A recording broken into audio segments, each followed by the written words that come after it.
Terima kasih Anda masih menyaksikan Kompas Pagi bersama saya, Claudia Carla. Pengadilan Negeri Tipikor Jakarta kembali melanjutkan sidang kasus gratifikasi dan pemerasan dengan terdakwa mantan Menteri Pertanian Syahrul Yassin Limpo. Pada sidang kali ini, istri, anak, dan cucu SYL hadir sebagai saksi.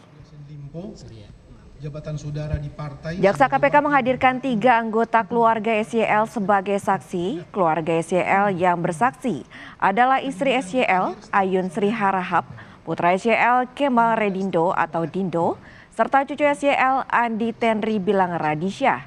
Dalam persidangan sebelumnya, sejumlah saksi mengungkap istri, anak, dan cucu SYL ikut menerima aliran dana dari Syahrul Yassin Limpo.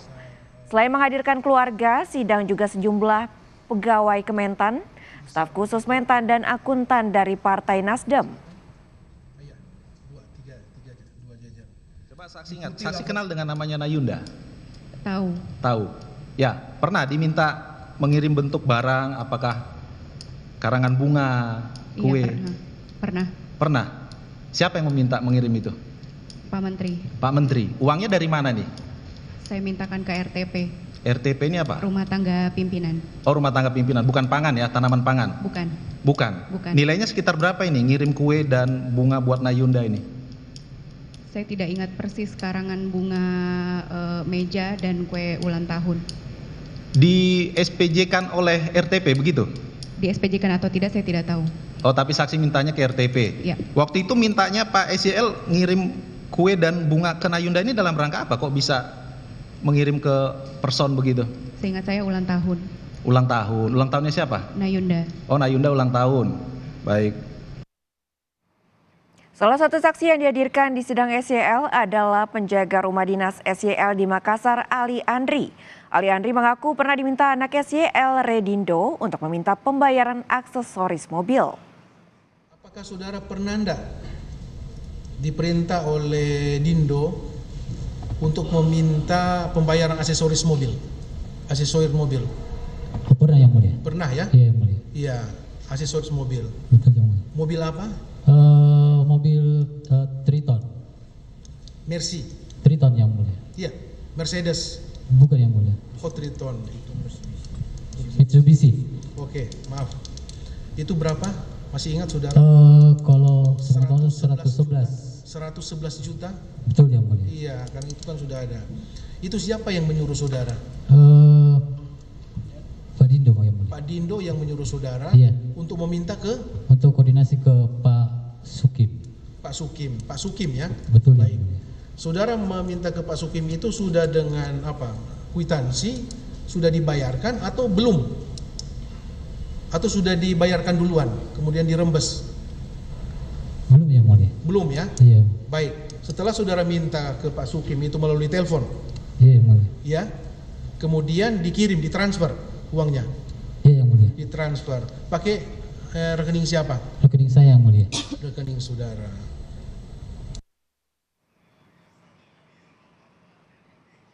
Aliran korupsi SYL diduga sangat masif dan berdasarkan pengakuan saksi mengalir ke istri, anak, cucu, bahkan bidu wanita. Pertama, kami soroti dugaan aliran dana korupsi SYL ke istri SYL. Dari keterangan saksi ASN Kementan di persidangan, istri SYL menerima uang bulanan 25 hingga 30 juta rupiah. Istri SYL juga disebut pernah menerima parfum seharga 5 juta rupiah.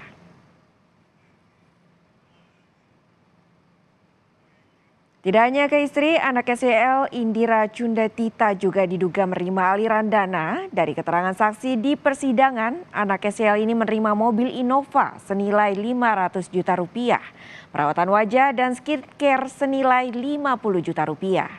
Ada juga keterangan saksi yang menyebut pembayaran biaya terapi stem cell atau terapi sel punca senilai 200 juta rupiah untuk anak SYL. Tidak hanya itu, anak SYL Kemal Redindo juga diduga menerima aliran dana korupsi SYL di Kementan. Ada aksesoris mobil senilai 111 juta rupiah, renovasi kamar senilai 200 juta rupiah, termasuk cicilan Alphard 43 juta rupiah selama 10 bulan.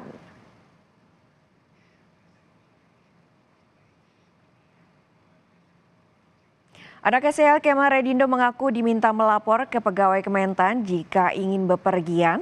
Dindo juga mengaku pegawai Kementan sering menawarkan kelas tiket yang lebih mahal untuk perjalanannya. Kan awalnya saudara membeli sendiri. Iya. Ya, membeli sendiri tiket-tiket untuk perjalanan saudara ke Jakarta ya. Tiba-tiba saudara ditawari oleh siapa yang menawari saudara? Dari Biro Umum yang mulia. Ya? Biro Umum tapi siapa saya namanya? Saya lupa namanya. Biro Umum atau melalui Panji? Biro Umum yang mulia. Siapa? Maman? Waktu itu ada Maman mungkin ya. Tapi saya lupa. Pada saat Musafak, jadi Musafak juga. Ya. Pada saat berganti Musafak juga gitu.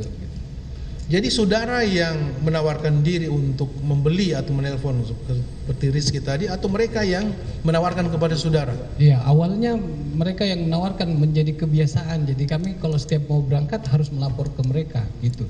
Oh gitu. Jadi akhirnya kebiasaan. Iya. Tahu enggak saudara kebiasaan itu kebiasaan yang buruk? Iya, setelah ini kami tahu. Iya. Iya. Kenapa saya harus bilang buruk? Karena tidak mungkin diambil dari uang pribadi mereka. Pasti diambil dari uang kementerian. Siap, uang kementerian itu kan uang negara. Siap. Itu maksudnya. Iya. Jadi saudara merasa apa? Haji mumpung begitu. Iya, saya nggak Bertepatan tahu, ini kan ditawari begini, walaupun saudara mengatakan bahwa ini tidak benar karena saudara master hukum. Karena kami juga menerima saja. Saudara menerima Iya. dan menikmati. Iya. Nah masalah, saudara kan sudah mengakui itu. Iya, seperti itu. Ya. Menerima dan menikmati. Tidak hanya ke anak, cucu SEL juga diduga menerima aliran dana korupsi SEL di Kementan. Mulai dari Kitanan, ulang tahun, termasuk cucu SEL yang dipanggil Bibi, diangkat menjadi tenaga ahli di Kementan dengan honor 10 juta rupiah dan mendapat mobil dinas.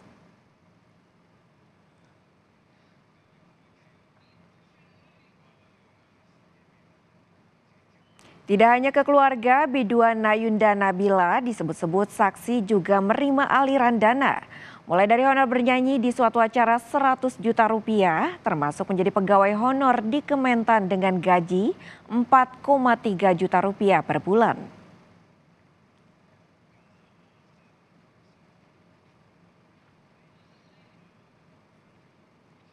Majelis Hakim Pengadilan Tindak Pidana Korupsi Jakarta menerima nota keberatan atau eksepsi yang diajukan mantan Hakim Agung nonaktif Ghazal Basaleh.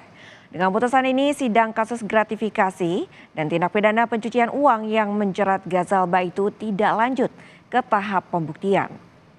Hakim menyatakan surat dakwaan jaksa KPK tidak dapat diterima. Majelis Hakim menyebut jaksa KPK tidak berwenang menuntut Hakim Agung nonaktif Ghazal Basaleh dalam perkara dugaan gratifikasi dan TPPU. Karena jaksa KPK tidak menerima pelimpahan kewenangan penuntutan terhadap Ghazal Ba dari Jaksa Agung. Hakim memerintahkan jaksa untuk membebaskan Ghazal Ba dari tahanan. Hakim menyatakan jaksa KPK dapat menyatakan banding atas putusan tersebut. Dan surat dakwaan penuntut umum tidak dapat diterima.